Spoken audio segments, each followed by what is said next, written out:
President Trump has described his proposed border wall in a number of different ways. He's called it a fence. He's characterized it as artistically designed steel slats. One time he referred to it as peaches. But regardless of how the president might describe it, Americans do not support it.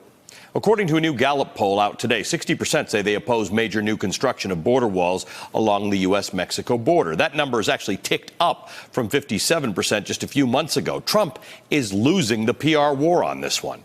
And as he gears up for his State of the Union tomorrow evening, here's another number worth noting. The vast majority of Americans, 81%, say they favor a path to citizenship for undocumented immigrants living in the country.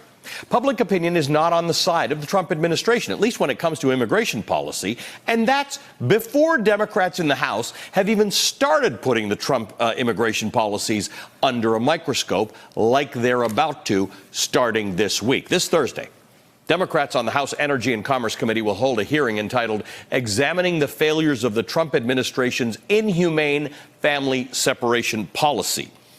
It was announced today that the House Judiciary Committee will also hold a hearing on the family separation policy. In a blistering statement, Democrats on that committee said that, quote, there has been little oversight of the role that the Departments of Homeland Security, Justice, and Health and Human Services played in creating and implementing an abhorrent policy that resulted in thousands of children being separated from their parents at the border. It is clear that the departments were either incompetent or grossly negligent in the policy's implementation. It is time for a full accounting of this shameful policy. Today's announcement comes in the wake of a chilling court filing submitted late Friday by the Trump administration. According to that filing, the administration now questions whether it is even possible to find all the migrant children who have been separated from their parents or guardians at the U.S.-Mexico border.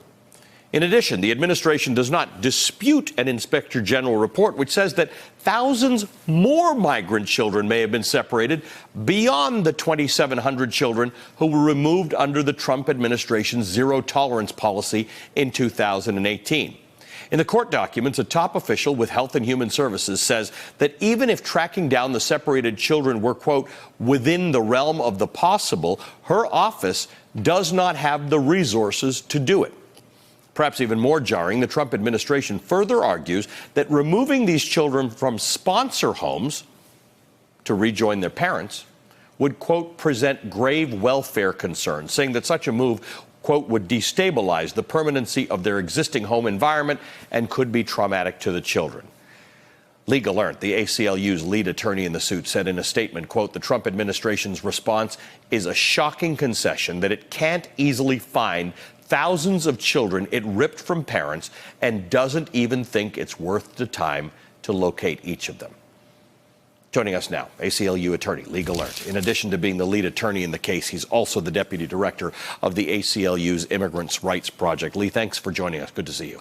Thanks for having me. One of the most stunning parts of this filing is that the administration all but admits that thousands more children may have been separated from their parents at the border. I find it hard to believe in 2019, with all we are able to do, that the government says they can't track these kids down, they can't rejoin them, reunite them with their families.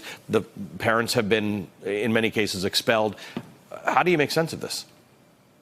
Yeah, I don't think you can make sense of it. I think you're absolutely right. It is stunning.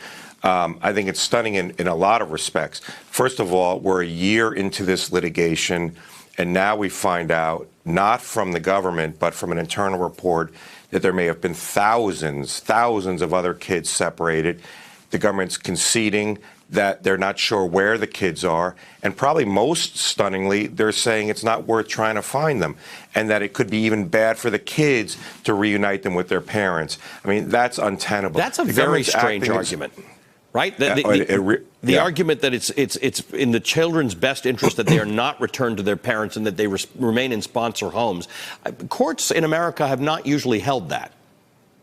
No, absolutely not. I mean, the government is acting as if these are parents who put their kids up for adoption decades ago and now want to reinsert themselves in the lives of these children. These are children who were ripped from their parents' arms, literally, within the last year, 18 months, and now the government's saying, well, maybe the children don't really want to see the parents anymore.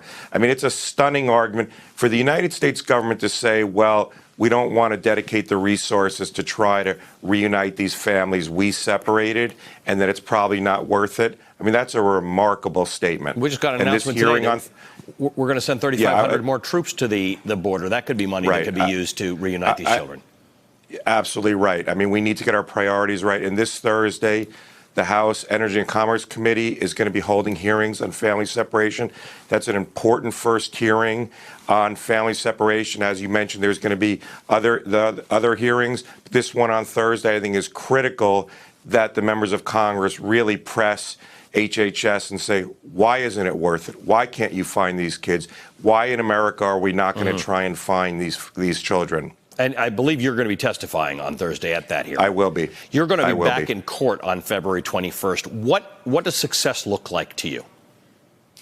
I think success looks like the judge saying, look, these children were separated under the same basic practice. They're part of this case. And now let's figure out a plan for finding these children. And if there's going to be that long a period where we can't find them, then let's at least start prioritizing. The kids who were sent to foster care, let's make them the first priority and move through it. But by no means can we just throw up our hands and say, we're not going to look for these children. That's it. It's not even I mean, we want the judge to yeah.